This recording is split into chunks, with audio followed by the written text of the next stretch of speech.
What have you been adding to your collection lately? Here's what I've added to mine.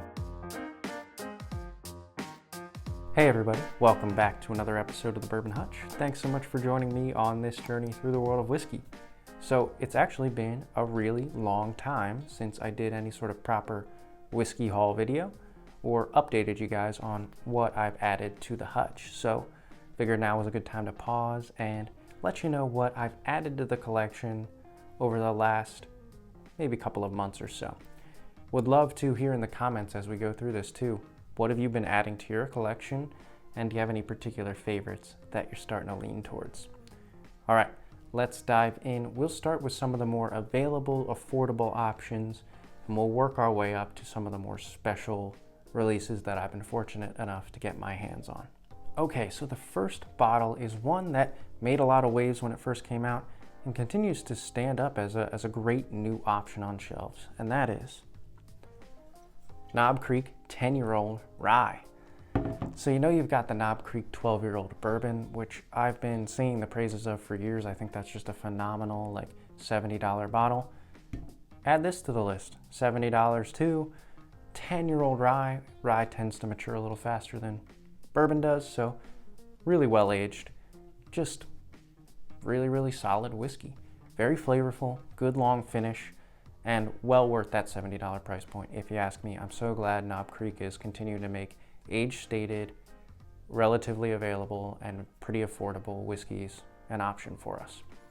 And it's been really nice to have it in the collection. Okay, let's just continue the trend, and you'll notice this trend throughout of rye whiskey.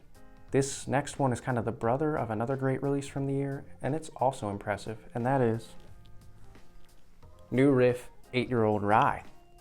So this is one of the newer ones that I've added to the collection. Was able to get it at the distillery the day it dropped. It's a 95.5 rye, very flavorful, very punchy. I myself may lean toward the bourbon just in terms of profile, but I can appreciate that this is a pretty dang well put together rye whiskey for, again, right around that $70 price point. It's 100 proof, which is pretty much standard for New Riff, and again, packed full of flavor, so another great value add to the collection. All right, the next bottle feels like we're getting a little out of hand here for a guy whose channel is called the Bourbon Hutch. It's another rye whiskey. That is Wilderness Trail. This is their family reserve cask strength rye. So I have had the Wilderness Trail standard bourbon, the one that has rye in it. I know they have a We Did product that people really love too. Never had their rye, certainly haven't had it at cask strength.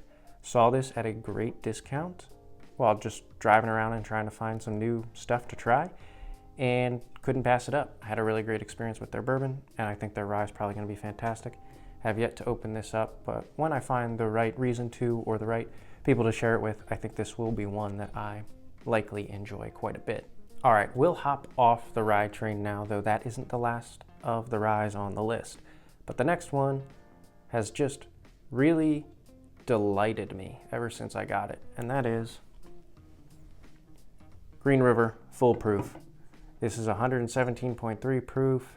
It is so packed full of flavor: vanilla, brown sugar, chocolate, cherry. Pretty much a standard classic bourbon, but done really well. Very creamy. For around 50 bucks, I mean, Green River is killing that.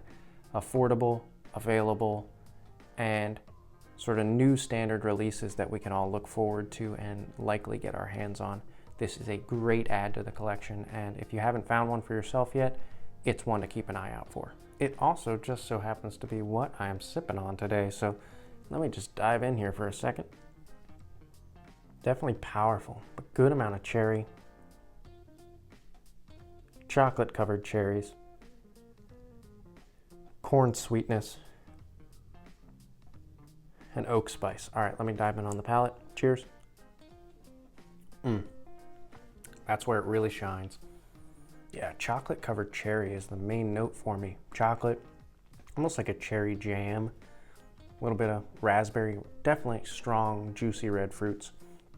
And then a good amount of that oak and spice. Tends almost toward a little overwhelming with the spice, but the sweetness tames that down. It's just a really, really good foolproof whiskey. Great job to Green River. It's really good stuff. Okay, that does create a little break in the list because the rest of the stuff on the list is a little bit more limited.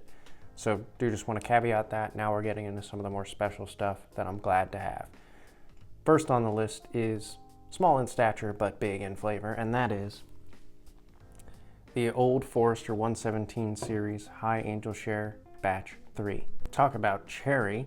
We just had the Green River Foolproof be full of that. This is probably the most amount of cherry I've ever tasted on a bourbon. 110 proof, very powerful, a little bit more expensive. I paid $70 for this 375 milliliter bottle.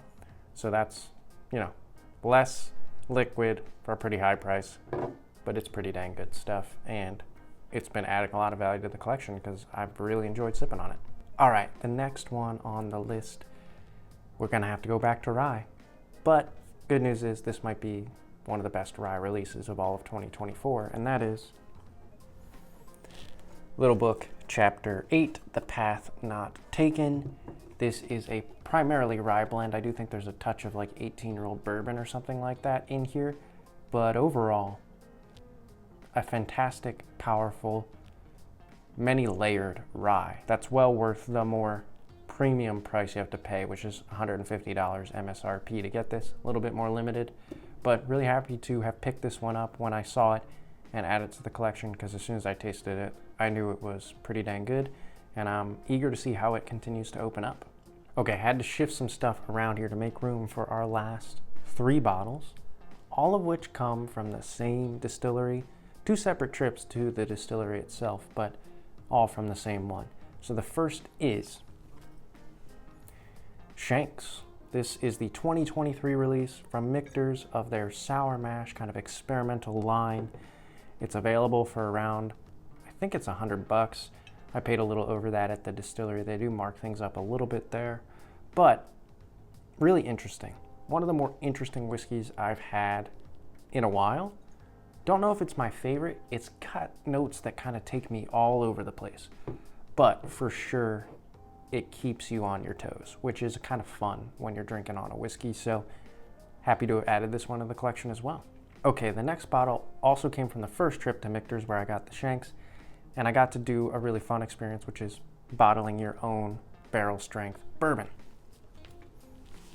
So this is the bottle your own. It comes in a fancy, awesome box. You open it up and you can see your beautiful whiskey encased inside. Really nice packaging. Of course, you pay quite a bit of a premium. I believe it was $160 to $170 for the experience. Price of the bottle is included, so that's nice, but it's quite expensive. Haven't cracked this one open yet, but do plan to for a more special occasion, and I'm happy to have hauled it in and added it to the hutch. All right, had to do one final shift to make even more room. Like I said, I haven't done this in a couple months, so we've definitely got a lot to put up here. This is one that I've actually already got a bottle of, but it's one of those times where I had the chance to back something up that I love, and I went for it, and that is Michter's 10 Rye. So was able to pick this up at the distillery very recently. It's actually signed by the master distiller. This is the 2023 release. So I know the 2024 has come out very recently, but the 2023 is still available at the distillery sometimes. So I grabbed it. I have a bottle of this already, and it is one of my favorite whiskeys I've ever owned. So decided to get a backup, especially because it was signed by the master distiller, and I figure I'll save that one for a special occasion as well. All right, everybody, that's my full bottle haul from the last couple of months. Sorry I haven't really been updating you all on everything that's been coming into the hutch. Been a crazy couple of months, but been a lot of great new adds to the collection. Sorry this video is probably a little chaotic with moving things all around, but it was a fun one to kind of reflect on everything that's added value to the hutch over the last couple of months or so. Again, would love to hear in the comments below, what have you been adding to your own collection? And are there any in particular that you're really proud of or that you're loving sipping on? Till I see you guys again for another video, all I can say is keep drinking good whiskey and cheers.